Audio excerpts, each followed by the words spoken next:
Welcome to Allies or Enemies. I'm Jess. And I am Sean, and this is our top 22 of 2022.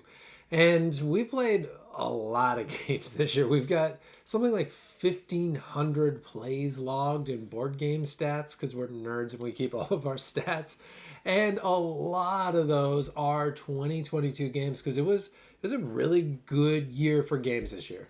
And we both made rankings of our list of favorite games released in 2022.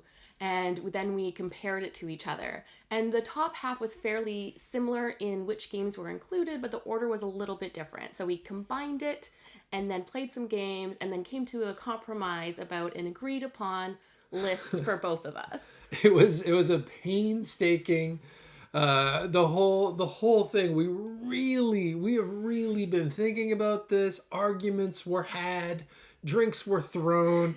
That part is not true, but we did in the end. We came to a compromise, to a list that we're both mostly happy with, and you'll know the points where we not totally agreed.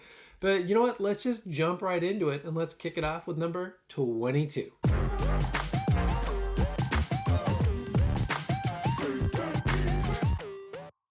Our number 22 is Trekking Through History, which is really an excellent gateway game. You are collecting up various moments and people throughout history to make a whole series of timelines as you go. But I think one of the things that helps bring people into the game is how nice it looks. There's a lovely neoprene mat, and the art on the cards looks fantastic as well.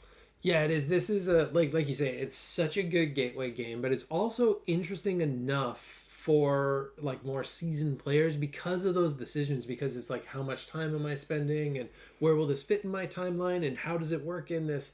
Like, you've got 3 or 4 different things going on, and I do not remember the names of all of them, and it's got this kind of interesting like Bill and Ted-ish thing of you just get to bounce around through time and learn a little bit as well while you do it. And that is our number 22. Our number 21 is Next Station London. This is a flip and write game where you're making a little subway map through London. So it's actually a tube map, and you've got 4 different colors of pencil crayons that all start at 4 different hubs, and you're passing those around the table as you go and flipping over different cards that are shaped. So it's like, I gotta go from my circle station to like a hexagon station or whatever it is. And then you've got to connect up depending on different goals that come out in different games, so going to all the different areas on the board or whatever it might be. And it's one of those simple flip and write games that you just want to play again and again. And partly it's because you're making that subway map, and I love how those look. I think that is part of the appeal, is we live in London, so it is really fun to build a tube map in London. And just that satisfaction of like the right shape coming up at the right time and just trying to maximize your score keeps us coming back and back again. Yeah, we play this. I play it a lot, but we play the physical copy quite a bit as well. Those pencil crayons are already starting to get a smidgen worn down. So that is our 21. Our number 20 is Now or Never, which is the third in the Arzium trilogy, and it is a bit more of an epic type of game. If you play the full game, it will last probably at least a couple... Too long. It will last officially too long. ...of hours. But what really warmed us to it was trying the shorter version. So you don't get as much done, but you still get to experience the game. Because it is fun. You move around the board, and you have to kill monsters, and you do various quests, which are, the story doesn't seem to progress too much, but it is still interesting to build up your character and to build up your village as you go to. Yeah, it's cool that you're making your city and you're on the board fighting stuff. It's got a few trickies, like the final scoring is weird for sure. It's a little hard to get your head around, and you got to do this kind of final bit of like economics and math in order for it to work out. But the general game is this cool, like, large scope adventure. And I really appreciate what he was trying to do with that. And like his other games, the art and production is lovely. And that is our number 20. Number 19 is Dungeons, Dice, and Danger. And this is a roll and write game that is maybe the best solo game that came out this year. And I feel like it flew a little bit under the radar, but it's great. It's just, you've got this map, well, you got 4 different maps, and they're super different, and one's got dinosaurs, so that's awesome. And you roll dice each turn, and you just add them into any 2 combinations of dice, and then you can cross off those 2 rooms. So if you've got like a 5 and a 4 and a 3 and a 2, you can do a 9 and a 5. I think that math is right. It just did in my head. Or a 7 and I don't know why I'm doing this to myself. 6? No, a 7 and a 7. Anyway, then you can cross off those 2 numbers on your map, and you're slowly trying to make your way to these different boss rooms and fight these bosses before anyone else can. Or if you're playing solo, you just always got to be fighting. ABF, always be fighting. And we played so much of this. Yeah, I hadn't really played any games solo before, but this really drew me in. And I think it's because it has a bit of like a Sudoku feel of just that satisfaction of like you roll your dice, see what combos you can make, and putting it in. I know Sudoku doesn't have dice, but there's something about it that seems similar. And it's interesting because I think we both prefer it solo because of that rhythm of rolling the dice, seeing what works, and putting it on your board. Whereas if you play with more people, some people take a lot longer to like work out all of the different combinations and find which room could work. I feel very targeted right now. but as a solo game, it's fantastic, and it really drew me in. I do recommend that you laminate the sheets though. Yeah, because you'll play it a lot. But that is our 19. Our number 18 is Tidal Blades Banner Festival, which does take place in the world of Tidal Blades, but is a very different game. You are playing tricks, and you have this jet ski that is going around, but you're actually doing a whole mix of things. You're kind of supporting the jet ski rider and trying to sell your merchant goods and get a little bit of an area control going in the various markets. And so by playing these tricks, you get to do different things depending on whether you win the trick, your middle, or your bottom. And you don't always want to win. You sometimes want one of the other results as well. Yeah, it's a really weird game because usually a trick-taking game, you want to take the trick. That's what it is. And this is more like a trick-playing game because sometimes you totally want to throw it because you can only do the action on your card if you're the worst. But you can only drive your jet ski if you're the highest. And then if you're the middleist, you get to put things out. And even the explanation just makes it sound like it's crazy. It's actually a really simple and I think a really interesting game for anyone who's played trick-taking games but wants something just a little bit different. That works so well if you've got like 4 or 5 players. It's a really fun game. And it has really lovely production too. And that's our number 18. Our number 17 is such a cozy, wintry game. It is Creature Comforts. And it isn't actually officially winter, I guess, because it's actually all the seasons but winter. But I think of it as a wintry game because all of the creatures and kind of the main part seem to be like in front of fireplaces, I think. But this is a dice placement game where everyone knows half of the information. So you've got your own personal dice in front of you that you've already rolled and you know those numbers. And then you got to decide where all of your people are going to go. But you don't know the other half, which are like these communal dice. So you kind of have to play the odds when you're putting out your people in the worker spaces that you're going to have the dice in order to activate them. And it's really cool because it looks like this like family kiddie game. And it is in that it is fine for like newer players, but it also isn't in that there are some real like decisions to be made. Yeah, having only half the information does make it tricky to kind of hedge your bets about what worker placements to go, hoping that you'll get the right result. But I love the theme because you're spending your resources to build these comforts. And I think everyone's in front of fireplaces because the goal is to try and build as many comforts as possible heading into the winter season.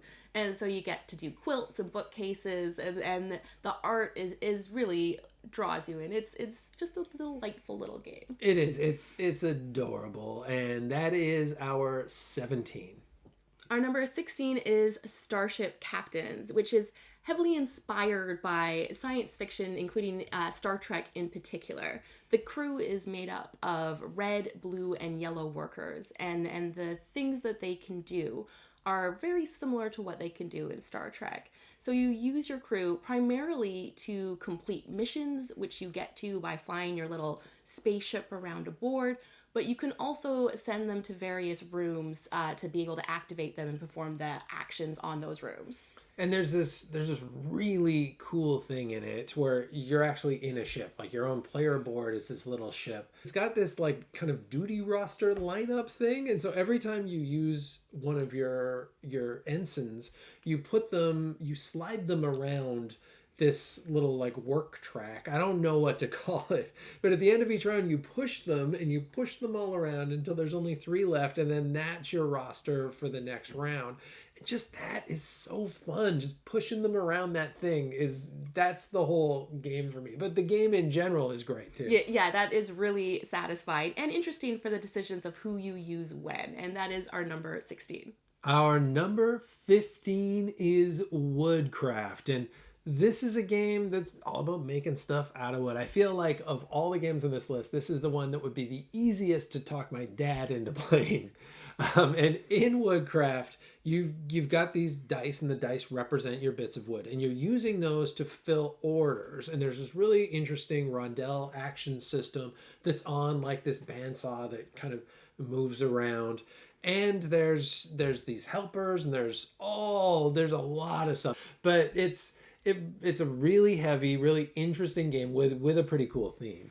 Yeah, and this is one I like a lot more than you like. Does. Yes, I find it a little bit frustrating, though I appreciate it. And I think part of it is you want to be able to do it all, but it's very tight resource management and trying to optimize your actions. And it uses that wheel in a really interesting way, because it means that the actions that don't get used for the longer periods of time get stronger and stronger bonuses.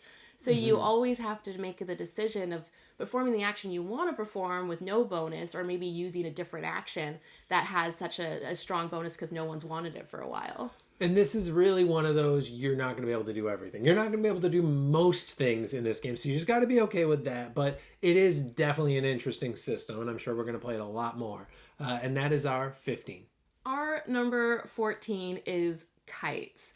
And this is a really simple, quick game to play with any group of people. You could play with people who've never played any board games at all before, or people who usually play board games but are looking for a fast-paced card game. Everyone has some kites in their hand, and you're trying to make sure that the timers in the center of the table never run out. So anytime you play a kite, you have to flip those timer colors specifically, and sometimes that means that you're doing it in a way that's about to run out even faster. So it creates this bit of chaos as you're trying to keep all the timers up and running. Yeah, it's the tricky is that most of the cards have 2 colors on them. And that does not usually align with what you need to flip right now. And all of the timers have different amounts of sand in them as well. So they're all going at different times. So like you flip red, and then the next person needs to flip blue, but they also have to flip red to flip blue, and then the next person has to flip red real fast. And so it's got this really fun kind of frantic, crazy energy, and you fail a lot in this, especially with larger groups, and you're going to find yourself playing it like 4 or 5 times in a row. And then there are, if you get really good at it, there are some challenge cards to add in to up the difficulty a little bit. And that is our number 14. Our number 13 is the Guild of Merchant Explorers. Probably my least favorite title of any game. It's just like a bunch of words smushed together. But the game is really cool, and it feels like a flip and write, and I feel like we say this a lot, like a flip and write that doesn't have any writing. It does, however, have flipping, but you're putting these cubes on a map, and you've all got your own maps, and there's 4 different maps that it comes with, which is really cool because they'll play very differently. And you're just putting out these things and creating your little kingdom. But the cool thing about it is that it's got like 6 cards everyone uses for the different land. But then each round you're getting one superpower card. And that card is going to put out like half of the cubes that you put out each round. But you gain another one each round, and you get to replay the one you had last time. So by the 3rd round, you're putting out tons of cubes, and it's really fun. I think that is what makes this one so different is everyone has a very different special card. And so it's when we've played lots of times back to back too, we've purposely selected different ones, being like, oh, this one seems really strong, but I'm going to go with this one this time and see how it works out. And the nice thing is they're all strong. They're all strong, which is it would have been a nightmare to balance, but totally works. And that one is our number 13. Our number 12 is Space Station Phoenix, and you are building out a space station. You start with having all of your different actions that you're able to perform, but what's interesting is as you go along, to be able to get the metal that you need to build your space station, you have to destroy some of those action cards. So you continually have to decide which ones you're going to want to keep around to be able to perform those actions. Although you do always have the option of using your opponent's ones as well, which can certainly get in their way sometimes. Yeah, this is kind of like a resource management, worker placement, action selection-y game all at the same time. But really all of that is just going into this really cool engine building system because it starts where you're playing everything out here on these cards doing the actions. But by about halfway, it starts to switch to your space station is where you're getting most of your stuff. And yeah, this is one I had a little bit higher than you, I think. And this has really been one of my favorite games of the year. I could just play this over and over. And partly because there's so many hubs as well. Like there's so much variability and things you can mix in and out in this game too. Yeah, I was going to say the part of the replayability is the hubs do play very differently. Mm-hmm. And there's just a huge number of hubs that are included. Weirdly large. We didn't need this many options. I'm glad we got them, but we did not need this many. And that is our number 12. Our number 11 is the new game from the team that brought us Flamme Rouge, which might be our favorite racing game of all time, and that is Heat. And Heat is such a good racing game. It's really fun. You're racing around 4 different maps. It's got this really great old-timey style, much like Flamme Rouge had as well. But this one whereas Flamme Rouge is really tight, and it's this battle of inches, and you've got just enough cards to get you over the edge. This is a little bit looser and a little bit more aggressive, and you're trying to race in kind of spurts. So you've got cards, and you're playing out your cards each turn, and you're playing a different number based on the gears. But the cool thing is you've got these straightaways where you can play a bunch, but then you got to slow way down when you hit these corners, and you're only playing 1 or 2 cards all of a sudden as you wind around. So people get way out, and then everyone catches up, and then people get out, and then everyone catches up, and it's really interesting. Like it looks like an actual race. And I think the fact that you slow down for the corners is the best represented I've seen in a racing game of that feel of having it be a straightaway or a corner based on the number of cards that you've selected to play. But I think this is one that has a lot of big moments. Unlike Flamme Rouge, I think because it's so tight all the time. Whereas this, if you can do something where you're allowed to slipstream past a corner spot, there are moments where someone's like, yeah, I did it, and it just causes a little you get excited about it. It builds those sorts of moments, which is terrific for a game, and that is our number 11. Our number 10 is Uwe Rosenberg's latest game, or one of his latest games, I assume. He's had a lot this year.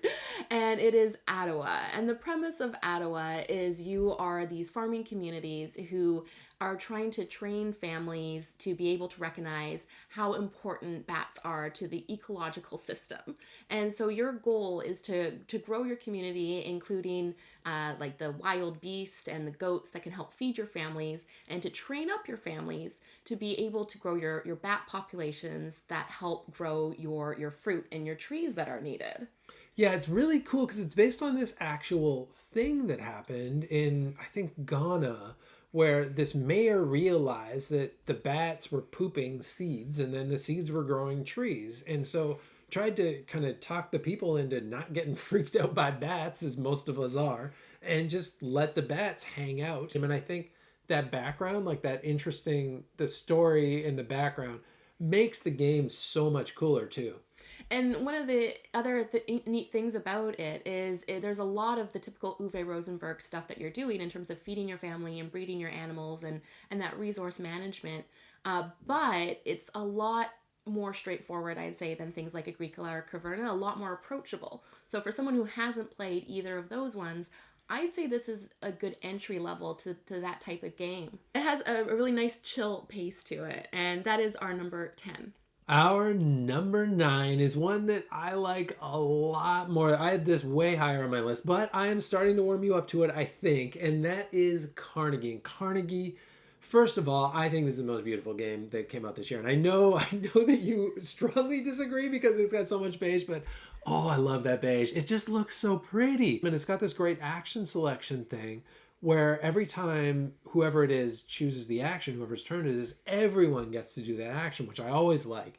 But you really got to have your people in the right places. So generally, you're choosing an action that hopefully no one else can do. So it seems like it's going to be this really nice game that everyone's playing at the same time, but it's real tricksy because you really got to set yourself up so that you can kind of do anything, or else you're going to get caught and not be able to do anything. And that's, I think, why I like it less, is because I was caught a few times. Your first few games, particularly if you're playing with somebody who's played before, that will happen where you don't have anybody in that department. And so they get to do a lot for that action, and you don't get to do anything. And I got creamed my first few games of this, but once you've kind of figured it out, oh, it's so satisfying. And it's one of those games where you can feel yourself learning and getting better at it and finding these new cool little strategies where at first you're like, oh, I'll never be able to do that. And then your fourth or fifth game, you're like, oh yeah, I can do that easy now. It's so good. It's so pretty. But that is our number 9, Carnegie. Our number 8 is First Rat, which has a really, what seems simple at first, one-way system. You are moving your rats along, collecting resources along this track that you can only go one way, right to the top, which is space. And the resources you're collecting is to make your spaceship to get there. But so it seems so simple on the surface, but there's a lot of interesting decisions in terms of how many rats you move and which spaces you land on, as well as a few other gears that you can kind of add in with collecting like comic books and other things. Yeah, it really is, because it is just, you just have your rats and you walk along this path. And so you think, well, what, this is going to be like Candyland. This is going to be so simple. And it's really not. It really is this, it's not like a super tough decision, but a bit of a thinky decision of how many do I move and where do I move them and how do I kind of combo that as I go, because you're racing for all of these different tracks. There are like 8 different tracks going on. It's really cool how combo-y it is, and you don't see that at first. And we had this cool experience where we're at the UK Gaming Expo, and the designer actually happened to be there when we were looking at the rules and trying to figure it out, and he taught the game to us. So I think we got a bit of a soft spot because of that too. Yeah, as soon as we played it after he taught it, we bought it and played it lots of times, and that is our number 8. Our number 7 is Tillatum, and Tillatum is the latest in the legendary T-series of fairly heavy, usually dice placement-y games, and this one is pretty close to my favorite. I still have Teotihuacan's probably my number 1 of the T games, but this might be number 2. And one of the cool things is it's got this little kind of rondelle-ish thing of dice action selection, but it's all this like really satisfying interlocking, interconnected mechanisms. And as long as you're okay throwing theme out the window and just having like Euro the board game, this is a really good Euro the board game. And I think one of the biggest draws for it is the combos that you can create, because there's so many opportunities for that. If you're the first person to perform an action, then you get a tile, and that tile might give you a totally different action that you can do. And some of the things that you're putting out might also let you be able to take a tile, or the people that you're putting in your home as well could let you also do an action. So there are times when we've kind of done combo upon combo upon combo, and finding those opportunities and doing them is really satisfying. Yeah, I'm a real sucker for a game that promises you like 12 actions. There's only 12 actions in the whole game, so it's just how can I stretch those out as far as I can. I do tend to really like that. But that is our number 7. Our number 6 is Endless Winter, which is a big game. There are a lot of different boards to put out. The main thing you're doing is putting out workers on the action board and then using your cards to be able to perform those actions. So there is a little bit of deck building and purchasing the cards to add to your deck and getting stronger actions. But there's also a few other things going on as well. You have this whole terrain area that's a bit of an area control type situation. Be putting out your tents and building up to your domes to get resources. You also have the animal board that you're collecting different sets of animals, but you could spend them for resources. And then there's also like a monument track and a whole idol track, but they all are interconnected in a way, and you do have to focus, I think, a little bit on everything. And the neat thing is there's all that stuff, but it's not that heavy of a game. It's surprising actually how light this game is for everything that's going on. And I think the one knock a lot of people have in this game is it can sometimes feel a little bit too easy, like you do everything. But I think part of that is a little bit self-inflicted, because there's a couple extra things you can add in that aren't kind of necessarily in the game the first time that you play it. If you don't play with those though, if you take those out, it actually makes the game a little bit harder in a good way, and just tightens things up a little bit. Particularly for 2 players, is because once we got rid of those, it definitely raised the game, in my opinion, because of that tightness. And with 2 players, you're already getting so many extra bonuses. So that is our number 6. Our number 5 is one I feel like the most criminally underrated game of the year, and that is Sea Salt and Paper. And this is just a tremendous little card game that I put in that like rarefied era of games like Parade or Scout. It's just super, super clever, and I don't know why everyone isn't playing this game. And it's got this beautiful art where it's actual photos of origami, and the most amazing origami you've ever seen. And what the game is you start with no cards at all in your hand, and each turn you take 1 card either from the 2 that are on display, or you take 2 from the deck and you choose one and you put the other one out. And then at the end of each round, as soon as you've built up to 7 points, you either say stop and everyone gets the points they've got, or you say last chance, and that's kind of you being cocky and pushing the other person to get more points than you currently have. And you're playing to 40 with 2 players, or it's slightly less with other players. And we have played this. We started playing it on Board Game Arena. We played it like 20, 30 times. And then we managed to get a copy of it. And now we're playing the actual physical version, and it's just so lovely. And part of that is the cards work in different ways. So you have a few different sets that you're collecting, and the penguins are just adorable. And then you also have other ones that let you do different actions. So we're always gunning for the shark swimmer combo, because that lets you steal a card from the other player. But each of those different ones that have an action let you do something different as well. So it just keeps it interesting, because you're never going to have the same cards that you're collecting. No, you go down all these different interesting paths where there's like, you get octopuses and those are set collection cards, or you get fishes and those let you grab another card from the deck, or you get sailboats and those let you do a whole nother turn so you can chain them, and then you get cards that score for all your sailboats. So now you want to get lots of sailboats, but then next round you're going to do octopuses, and then next round you're going to get mermaids, and if you get 4 mermaids you just win the game. And it's never happened still, and is my ultimate dream.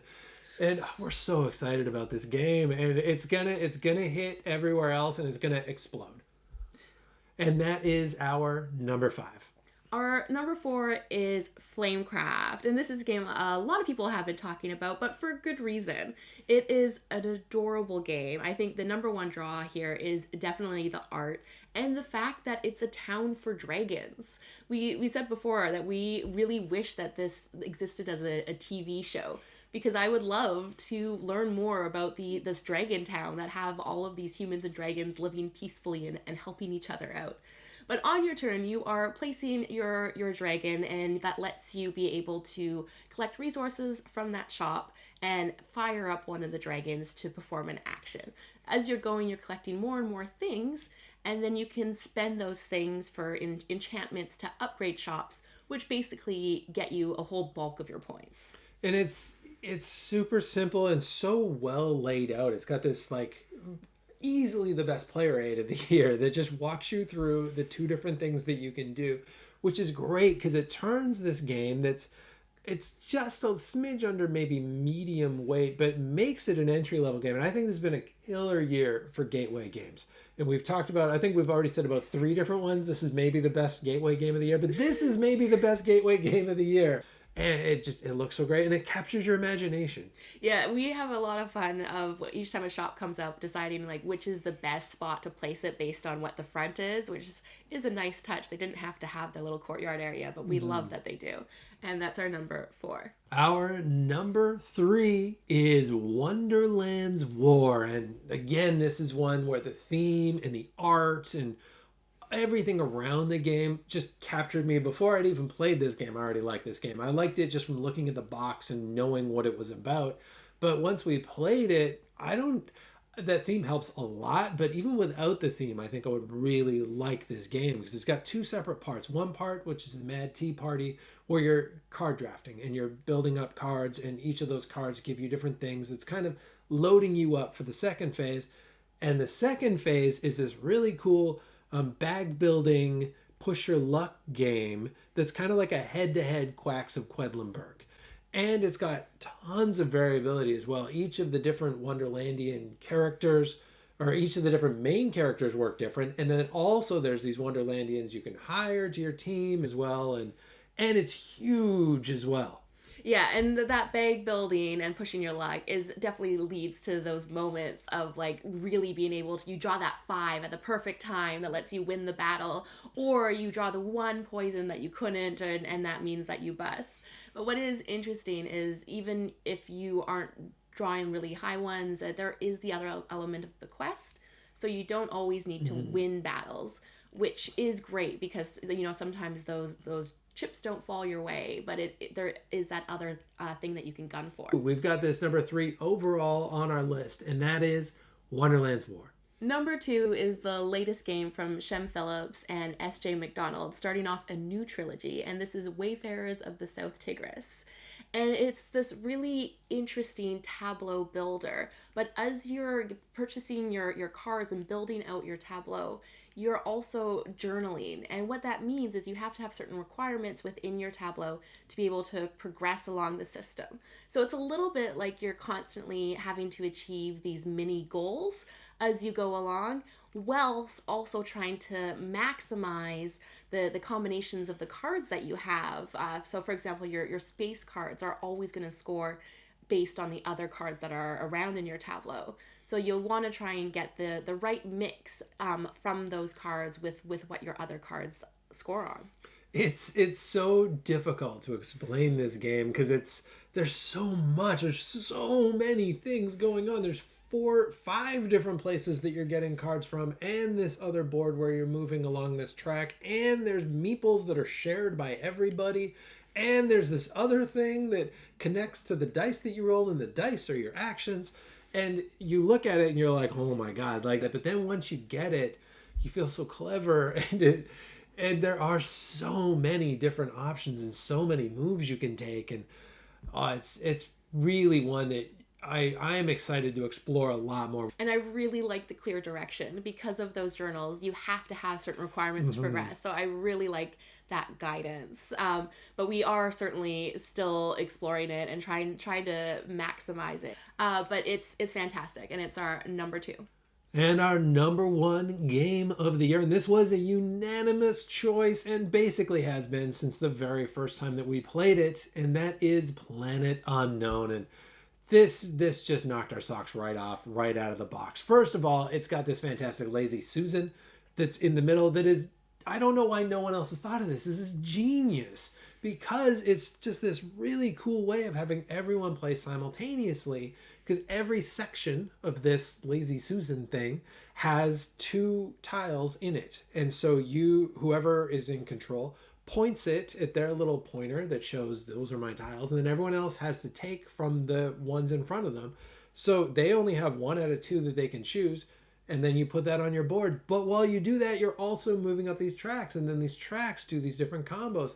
And then also there's a million different corporations and different planets, and you mix and match those in different ways, and it's all super asymmetrical, but also feels fair at the same time. It just has everything basically that we really like. We really like tile placement games. We really like going up tracks. We really like asymmetry We and really like simultaneous things that action. deliver things to us, so we have to do minimum amounts of effort. This is true. It does all of those things, and I think the asymmetry really does make a huge difference because, like you mentioned, it's the corporation and the planets. So there's so many different combinations you can do because we track which one we play with, and we've played with all of them, but now we can mix and match and play with different corporations on different planets. Yeah, we've played this game, I think it's something crazy like 40 times already this year, which is nuts because this game came out in like August and we have played it so much. And we've introduced this, I've introduced this game to more people than I've introduced any other game to in our collection. This is the game when people come over, I'm like, you got to play this. Look at this, because as soon as you get it out of the box, people are like, oh, I'm interested. And then once you get going on it, they're hooked. It's so good. That is why it is our number one. And that is it. That is our top 22 of 2022. And there aren't a lot of years where we would have 22 games that we've played of that year and still feel comfortable with recommending numbers 21 and 22. And there are other ones. We actually had some tough choices of some games we had to cut off of that list. Games like Acropolis, which is terrific. Caesar, which came out like back in January, so we'd kind of forgotten about, but that's a great game as well. And we haven't played all of the games that have been released in 2022 yet because there's some big ones we're missing, like Revive. We're looking forward to that coming over here. And Frosthaven, we don't have our copy yet. And also Mosaic, we've heard a lot of great things about. So we still have more 2022 games to play. And we're also actually going to make another video that's going to be the remakes and expansions and sequels and all that stuff, because there's some really cool stuff like Great Western Trail Argentina, Marvel Dice Throne, the new version of Libertalia, Viticulture World, tons of cool stuff this year. So we're going to have a separate one that just talks about that stuff too. But we would love to hear your thoughts. What were your top games of 2022? Please pop those in the comments. Please like, subscribe, and hopefully we'll see you next time.